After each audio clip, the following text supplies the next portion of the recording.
In the 1980s, many New York City artists used their work to address the city's political, social, and economic landscape. In 1982, a New York Times arts column opened with these words: "We Are Not Afraid" is the title of a new work by the artist Les Levine, and it's on view in the New York subway, where a great many people are afraid. The picture, a color photograph, is of a young couple, looking out at the world, a sunset behind them. What the two are not afraid of, the nuclear finale, muggers, unemployment, is up to the viewer to decide. Levine paid for 4,800 of these posters to be hung prominently in the subway system.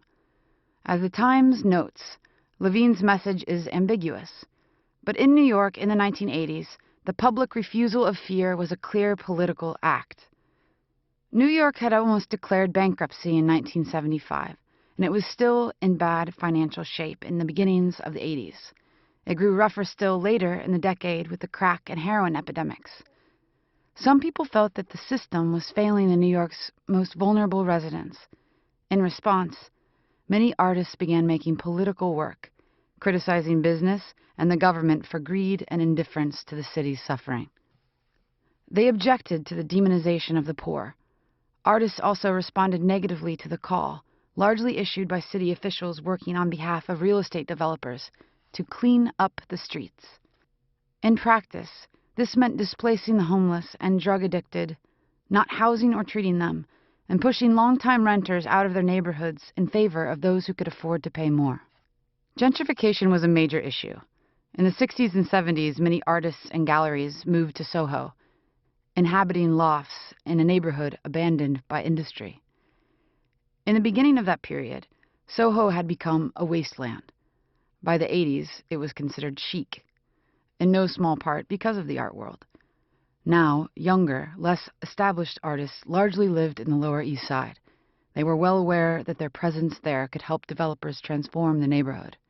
In 1988, the city tried to impose a curfew on the people inhabiting Tompkins Square Park, a group the city considered undesirable. The people organized a protest against the curfew. On the night of August 6th, the police charged a group of protesters, and a riot began that lasted until the next morning, sweeping up activists, neighborhood residents, bystanders, and journalists. When that riot broke out, we prevented a curfew, and it was sort of a victory for the neighborhood, that it was slowing down gentrification. Andrew Castrucci has lived in the neighborhood since 1983. He's an artist and a founder of Bullet Space, a gallery, art studio, center for political activism and residence. So after the riots, me and Nadia Cohen and my brother Paul Castrucci wanted to do an art project that sort of reflected this continuous stance or this victory. We decided to do a series of posters, and then it turned into a book. We made 150 books. Each print, we made 300 of each. Half were for the street and half were for the book. And then we did 10,000 newspapers that were documenting the book. So there were those three elements, and they were all important. What's symbolic about the book is the weight of it. Artists a lot of times don't make the most practical things, but the weight is very symbolic. It weighs 17 pounds, and it kind of reflects the struggles. Even the first poster, the Anton Van Dalen, the stencil poster, reflects the weight of a building. So that was kind of symbolic for the book project. Even made out of wood and bolts and metal and lead also is symbolic. It has more of an industrial feeling to it. It's a sidewalk. I liked it when the book got a little beat up, like a texture of a sidewalk or concrete. The human contact's important. Even a couple of fingerprints really help the book. What happens in the book, too, it takes this decade of the 80s, and it kind of does reflect the pluralistic movements of art that came out of it, like stencil art or graffiti art, the neo-expressionistic period that comes out of here. Or comics show up in this book.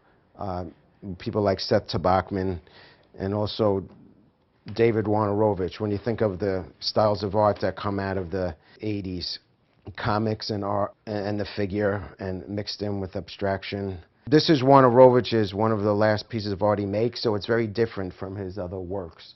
He passes away from from AIDS, so it has a lot of anger in it. This was done by Red Rodriguez, who lived in Tompkins Square Park, in the encampments there, the homeless encampments. This was done by Betsy Concepcion. When we ran the A&P gallery, we let kids come in to draw, and these are one of the drawings that showed up. One of the women on the block broke out in pimples, so the kids would do cartoons to tease her. And she had a heroin problem, a cocaine problem, and you obviously break out from it. So we tried to bring in different types of artists, not just the professional artist, or not just a graphic designer, but coming from street graphics and graffiti. And someone said, when they saw the posters on the street, they said it looks like a gorilla quilt. You know, it was decorative, but yet it was kind of hard-hitting. The neighborhood was very fertile for this type of art. You know, going back to the Ashcan School, and people like Emma Goldman, and so we were rooted